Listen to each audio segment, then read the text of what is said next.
Association de malfaiteurs, exercice illégal de la médecine, violation de la vie privée, fraude et extorsion, les charges contre l'église de Scientologie sont lourdes. Et pourtant, devant le tribunal correctionnel ce matin, aux côtés du parquet fédéral, un seul homme se présente comme partie civile. Pendant 4 mois, ce Belge vivant en Suisse aujourd'hui a donné des cours dans les bureaux de l'église à Bruxelles. On nous demandait dans les cours qu'on dispensait aux gens de prendre les cours même en payant une partie des frais du cours dans nos poches et une partie serait prise par l'église Scientologie.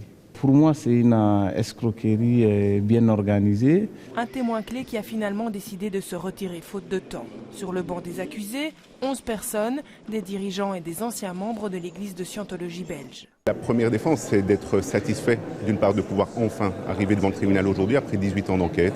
Et c'est la plus grande satisfaction de mes clients, c'est de pouvoir aujourd'hui ou demain, enfin pouvoir s'exprimer en audience publique devant le tribunal et répondre à toutes les questions qu'ils se posent le plus légitimement possible. Genre, toutes les questions que tout un chacun peut se poser sur ce qu'est la scientologie et donc est-ce que la scientologie peut être considérée comme étant une organisation criminelle dont mes clients en particulier seraient des membres décideurs. Objectif du procès, démanteler les ASBL, Église de Scientologie de Belgique et l'Église de Scientologie Europe. Là, il y a une attaque qui est injuste, qui dure depuis 18 ans.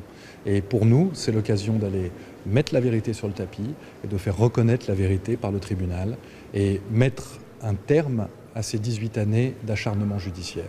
Un procès suivi de près par Samantha Domingo. Présente dans la salle d'audience ce matin, cette ex-adepte d'origine anglaise a fui la Scientologie en 2009, après 20 ans d'abus et de pression. Vous savez, il y a du lavage de cerveau, ils espionnent les gens qui veulent partir, il y a de l'intimidation, des cas d'avortement, et ils rendent esclaves les personnes faibles qui pensent que c'est une bonne organisation qui aide les gens. Peut-être que nous devons venir à Bruxelles pour trouver la justice et trouver des gens qui n'ont pas peur de cette église et de son argent et qui disent non. Assez. Un mois, c'est le temps prévu pour ce procès. En cas de condamnation, l'église de Scientologie promet d'interjeter appel.